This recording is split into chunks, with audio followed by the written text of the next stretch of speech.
இன்றைய தியானம். ஆதலால் விசுவாசம் கேள்வியினாலே வரும், கேள்வி தேவனுடைய வசனத்தினாலே வரும். ரோமர் 10:17. ஆண்டவரும் இரட்சகருமாகிய இயேசு கிறிஸ்துவின் நாமத்தினாலே இந்த காலை வேளையிலே இன்றைய தியான நிகழ்ச்சியின் வாயிலாக உங்கள் ஒவ்வொருவரையும் சந்திப்பதில் நான் கிறிஸ்துவுக்குள் மிக்க மகிழ்ச்சி அடைகிறேன். என் அன்பு சகோதர சகோதரிகளே, ஒவ்வொரு நாளும் அதிகாலையில் எழும்பினதிலிருந்து ராத்திரி நம்ம நித்திரைக்கு போகிற வரைக்கும் நாம் எதை நம்முடைய செவிகளில் கேட்கிறோம்? ஏன்னா இங்கே நம்ம வாசித்தோம், அப்போ பவுல் எழுதுறாரு, விசுவாசமானது எதனால் வரும் அவர் எழுதியிருக்கிறார், கேள்வியினாலே வரும். நம்ம எதை கேட்குறோம்? காலையிலேருந்து நைட்டு வரைக்கும் 24 ஹவர்ஸும் நம்ம தேவையில்லாத கட்டுக்கதைகளையும் லௌகிக கதைகளையும் வீண் பேச்சுக்களையும் நம்ம காதில் நம்ம வாங்கிட்டே இருந்தா நமக்குள்ள விசுவாசம் வளராது, விசுவாசம் வராது. மாறாக இருக்கிற விசுவாசம் நம்மளை விட்டு போயிடும், அவிசுவாசம் வந்துடும், கேட்டின் மகனை போல கெட்டு தான் போவோம். பிரியமானவர்களே, இன்றைக்கு கர்த்தர் சொல்றாரு, நீ எதை கேட்கிறாய்?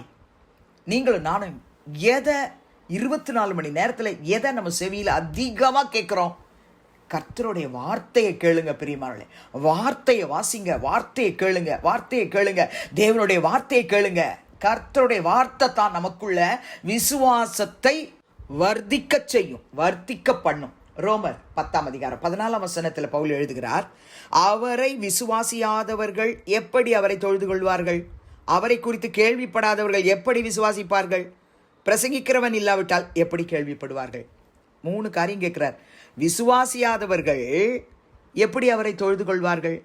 முதல்ல நம்ம எதை கேட்குறோம்? கேட்கறதுனால விசுவாசம் நமக்கு வரும். எதை கேட்கணும்? ஆண்டவருடைய வசனத்தை கேட்கணும். இப்போ இந்த வசனத்தை தினந்தோறும் கேட்கும்போது நமக்குள்ள விசுவாசம் வரும். வசனத்தை கேட்கலன்னா விசுவாசம் வராது. விசுவாசியாதவர்கள் எப்படி அவரை தொழுது கொள்ள முடியும்? ஜீவனுள்ள தேவனை தொழுது கொள்ள மாட்டோம்.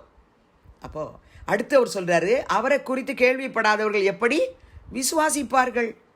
அது மாத்திரம் இல்லை, பிரசங்கிக்கிறவன் இல்லாவிட்டால் எப்படி கேள்விப்படுவார்கள்? இன்னைக்கு கர்த்தருடைய வசனத்தை பிரசங்கிக்கிற பிரசங்கங்களை நீங்களும் நானும் அதிகமாக நாடி தேடி விரும்பி அதை கேட்கணும். அதை எழுதி வச்சு பெரோயா பட்டணத்தார் கர்த்தருடைய வசனத்தை எழுதி வச்சு அதை வேத வாக்கியங்களை ஆராய்ஞ்சு பார்த்தாங்க, நற்குணசாலிகளாக இருந்தாங்க.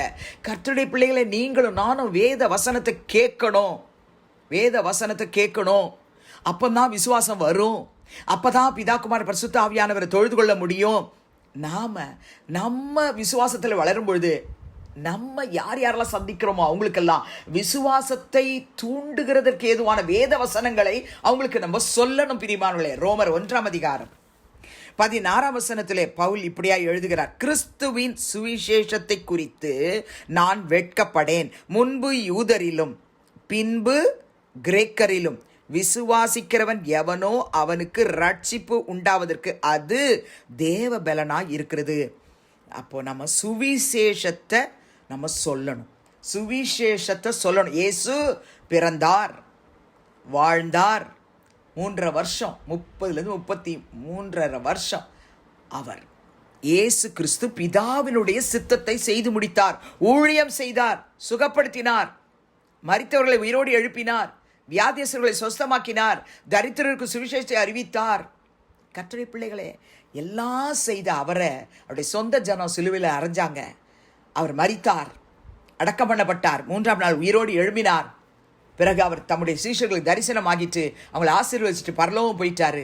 மீண்டுமாய் வரப்போறாரு. அவருடைய வருகைக்கு நாங்கள்லாம் ஆயத்தமாக இருக்கிறோம். நீங்களும் ஆயத்தமாகறீங்களா?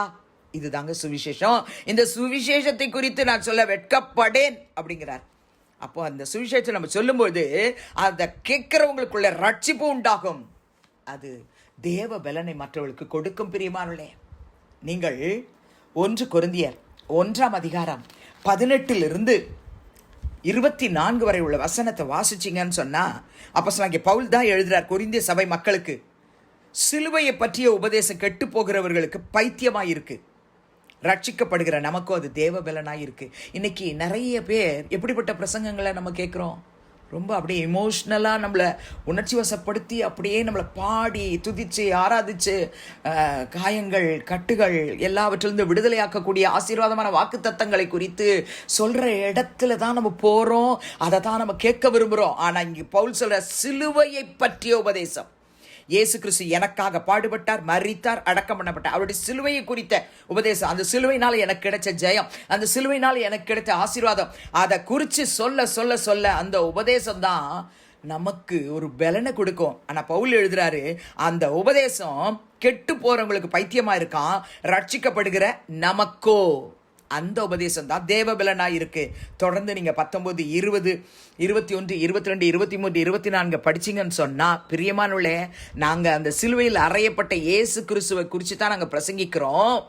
அந்த சிலுவையில் அறையப்பட்ட இயேசு யூதருக்கு இடரலாயும் கிரேக்கருக்கு பைத்தியமாகவும் இருக்கிறாரு அப்படின்னு சொல்லிட்டு, ஆகிலும் யூதரானாலும் கிரேக்கரானாலும் எவர்கள் அழைக்கப்பட்டிருக்கிறார்களோ அவர்களுக்கு கிறிஸ்து தேவ பலனும் தேவ ஞானமுமாய் இருக்கிறார் என்று பிரசங்கிக்கிறார். கர்த்தருடைய பிள்ளைகளே, ஒரே ஒரு வாழ்க்கை தான். இந்த வாழ்க்கையில நீங்களும் நானும் அந்த இயேசு கிறிஸ்துவின் வசனத்தை மற்றவர்களுக்கு எடுத்து சொல்லணும். பிரியமானவர்களே, அதுதான் உங்களுக்குள்ள விசுவாசத்தையும் ரட்சிப்பையும் தேவ பலத்தையும் கொடுக்கும்.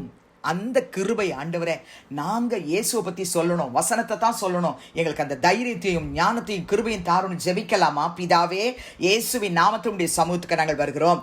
ரோமர் 10:17 படி இந்த நாளிலே விசுவாசம் கேள்வியினாலே வரும், கேள்வி தேவனுடைய வசனத்தினாலே வரும் என்று சொல்லி நாங்கள் வாசித்தோமே. ஒவ்வொரு கர்த்தருடைய பிள்ளைகளும் ஒரு நாளைக்கு ஒரு வசனத்தையாகிலும் இயேசு கிறிஸ்துவை குறித்து, சிலுவையை குறித்து நாங்கள் மற்றவர்களுக்கு எடுத்து சொல்ல, இயேசுவே எங்களுக்கு ஞானம் தாரும், கிருபை தாரும், தைரியம் தாரும் என்று கேட்கிறோம். அந்த வசனத்தை கேட்கிறவர்கள் அதனால் பலனடையணும், ரட்சிப்பை பெற்றுக்கொள்ளணும், உம்முடைய பிள்ளைகளாய் மாறணும். ஆண்டவரே, அந்த வேத வசனத்துக்கு மாறாய் வேற எதையே நாங்கள் சொல்லி அவருடைய விசுவாசத்தை கவிழ்த்து போட்டு விடாதபடிக்கு தேவ வசனத்தை கலப்பில்லாமல் பிரசங்கிக்க கிருபை தாரும், ஞானம் தாரும். இயேசு கிறிஸ்துவின் நாமத்தில் வேண்டிக் கொள்ளுகிறோம் பிதாவே, ஆமென். கிறிஸ்துவுக்குள் பிரியமானவர்களே, இந்த நாளிலே கர்த்தர் தாமே உங்களோடு கூட இருப்பாராக, உங்களை ஆசீர்வதிப்பாராக, உங்களை நடத்துவாராக. ஆமென்.